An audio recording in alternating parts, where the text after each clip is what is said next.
In today's eMoney tip of the week, I'm going to run you through the cash flow report. In my previous week's eMoney tip of the week, I did spend a little bit of time on cash flow, but I really want to spend a whole video on cash flow because it is our favorite report to use inside eMoney, and it also is a favorite report clients use on their own client portal. So what I want to talk to you about is the first and foremost, I get this all the time, Greg, on our client's website.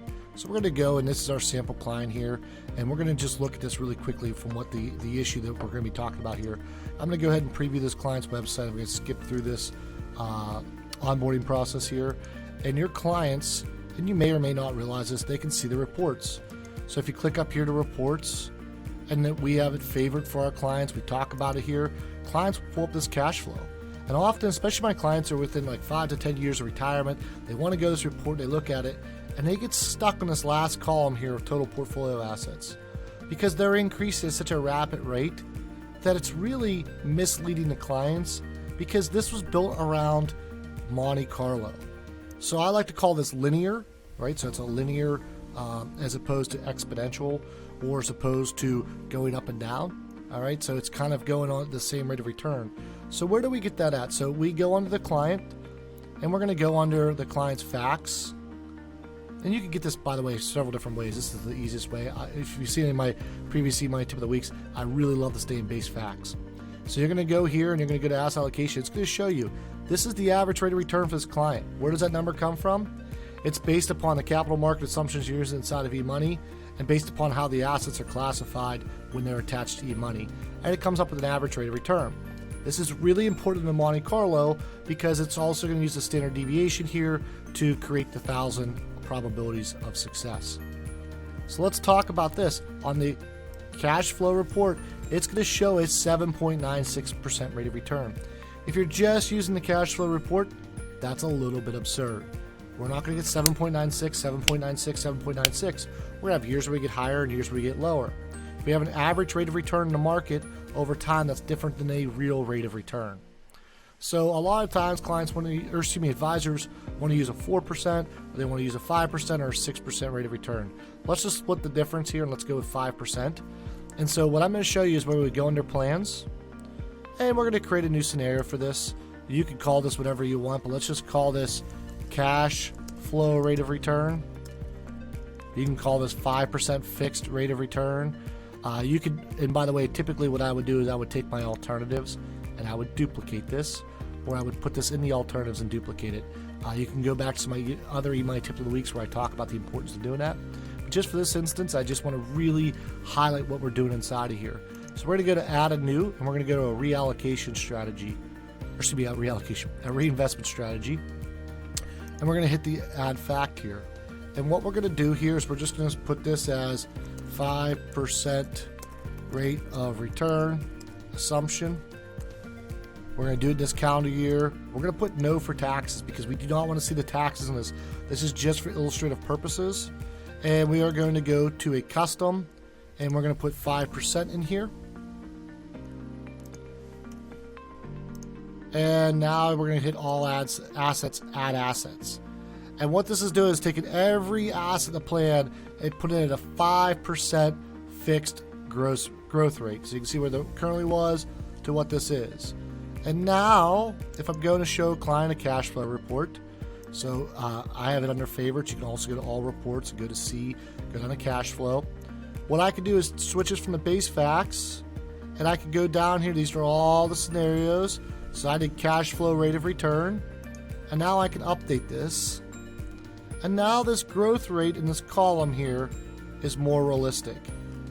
Want to see the difference? Let's compare them side by side. So here's our base facts. We're going to go ahead and we're going to update this. And what you can see right here is, let's just go down to year retirement. Year retirement's always that blue line. You can see asset growth 2,691,284 compared to 4,774,414,000. That's a substantial difference because we're low in rate of return. So we use this actually a couple different scenarios, especially if we're doing some estate planning and we want to see, because in Decision Center, when you go and you do estate planning, it is going to always be a linear. It's not going to be as Monte Carlo when we're comparing, so we'll also use this for that. But this is where now you can have some great conversations around cash flow. I do know other advisors that will actually put this in the base plan at 5% and then create an alternative scenario where they actually put it at the true rate of return.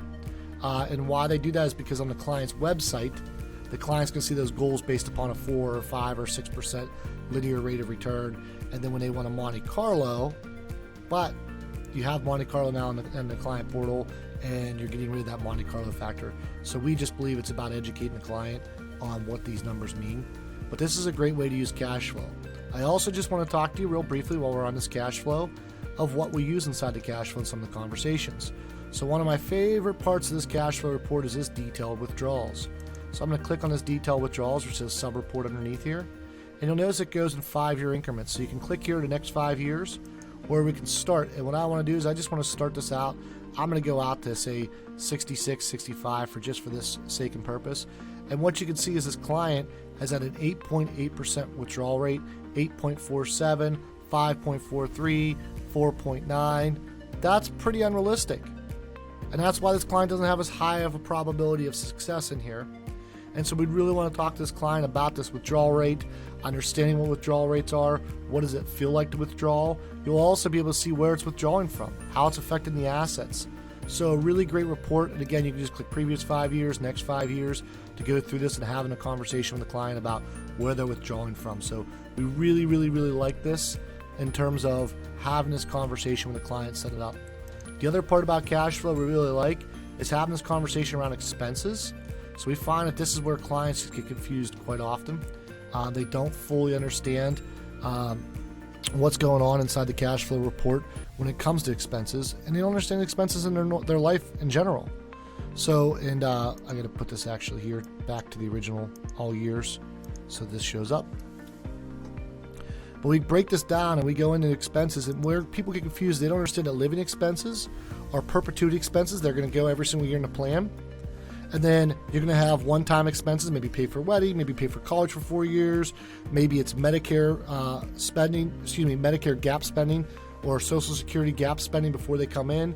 So there's all these different variables. There's insurance and there's taxes. They're all broken up different, but people just focus on the living expenses. So what we can do is we can have that conversation, have these columns out here, and I've showed this in my other video, but we can break down living expenses when there's a spend the year-end savings and start to have a conversation. Why is this not being allocated? We're spending this money, so if we're saving it, let's figure out where we're saving. Let's put it in our savings rates. This is just a great way to have this conversation with clients. It's also a great way to pull up RMDs. So we will have an RMD conversation with clients about, hey, this is what we expect based upon, and this is where that 5% rate of return becomes a lot better to have that conversation inside of here.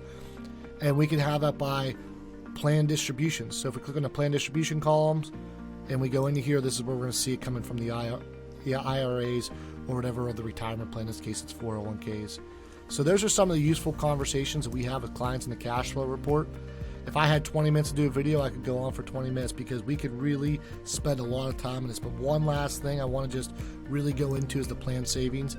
Again, making the client understand what these cash flows are, having great conversations. Hey, here's what your contributions are. By the way, this is just a way to have conversations. You can have that same conversation by going under facts, by going under savings and contributions and seeing what their contributions are. But sometimes that doesn't make sense. Just like clients don't fully understand what a 1% fee is until they actually see it. When you come inside this cash flow and you actually see some hard numbers of what you're saving, it allows you to have conversations. We don't use it with every client. It depends on the client conversation, but we love this report. We hope this report is going to help you to have better conversations with your client and help them implement more of what your recommendations are. We hope this tip helped educate and empower you to do more plans for your clients so that you can impact more lives through financial planning. If you have some great tips we don't know about, we'd love to hear about them. If you have a better way of doing what we just showed you, we'd love to hear about that, because we are a noble profession, and together we can elevate the profession.